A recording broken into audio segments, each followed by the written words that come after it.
Juges, chapitre 13. Les enfants d'Israël firent encore ce qui déplaît à l'Éternel, et l'Éternel les livra entre les mains des Philistins pendant 40 ans. Il y avait un homme de Tsoréa, de la famille des Danites, et qui s'appelait Manoach. Sa femme était stérile et n'enfantait pas. Un ange de l'Éternel apparut à la femme et lui dit, « Voici, tu es stérile et tu n'as point d'enfant. Tu deviendras enceinte et tu enfanteras un fils. Maintenant prends bien garde, ne bois ni vin ni liqueur forte, et ne mange rien d'impur. Car tu vas devenir enceinte et tu enfanteras un fils. Le rasoir ne passera point sur sa tête, parce que cet enfant sera consacré à Dieu dès le ventre de sa mère.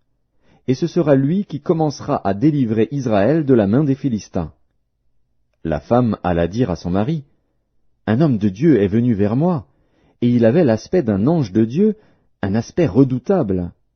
Je ne lui ai pas demandé d'où il était, et il ne m'a pas fait connaître son nom. Mais il m'a dit, « Tu vas devenir enceinte, et tu enfanteras un fils.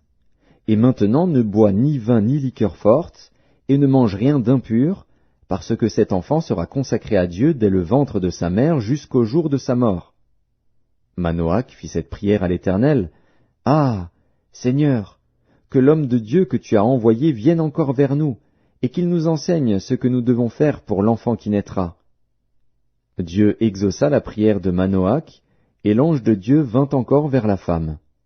Elle était assise dans un champ, et Manoach, son mari, n'était pas avec elle.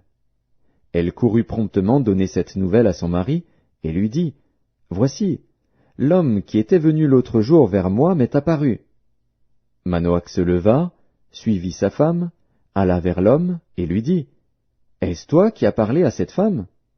Il répondit, « C'est moi. » Manoach dit, « Maintenant, si ta parole s'accomplit, que faudra-t-il observer à l'égard de l'enfant, et qui aura-t-il à faire ?» L'ange de l'Éternel répondit à Manoach, « La femme s'abstiendra de tout ce que je lui ai dit. Elle ne goûtera d'aucun produit de la vigne, elle ne boira ni vin ni liqueur forte, et elle ne mangera rien d'impur. Elle observera tout ce que je lui ai prescrit. » Manoach dit à l'ange de l'Éternel, « Permets-nous de te retenir, et de t'apprêter un chevreau. » L'ange de l'Éternel répondit à Manoach, « Quand tu me retiendrais, je ne mangerai pas de ton mets. Mais si tu veux faire un holocauste, tu l'offriras à l'Éternel. » Manoach ne savait point que ce fût un ange de l'Éternel. Et Manoach dit à l'ange de l'Éternel, « Quel est ton nom, afin que nous te rendions gloire, quand ta parole s'accomplira ?» L'ange de l'Éternel lui répondit, « Pourquoi demandes-tu mon nom? Il est merveilleux. » Manoach prit le chevreau et l'offrande, et fit un sacrifice à l'Éternel sur le rocher. Il s'opéra un prodige, pendant que Manoach et sa femme regardaient. Comme la flamme montait de dessus l'autel vers le ciel, l'ange de l'Éternel monta dans la flamme de l'autel. À cette vue, Manoach et sa femme tombèrent la face contre terre.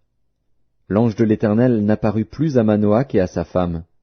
Alors Manoach comprit que c'était l'ange de l'Éternel, et il dit à sa femme, « Nous allons mourir, car nous avons vu Dieu. » Sa femme lui répondit, « Si l'Éternel eût voulu nous faire mourir, il n'aurait pas pris de nos mains l'holocauste et l'offrande, il ne nous aurait pas fait voir tout cela, et il ne nous aurait pas maintenant fait entendre pareille chose. » La femme enfanta un fils, et lui donna le nom de Samson. L'enfant grandit, et l'Éternel le bénit. Et l'Esprit de l'Éternel commença à l'agiter à Makhanedan, entre Tsoréa et Eshtaol.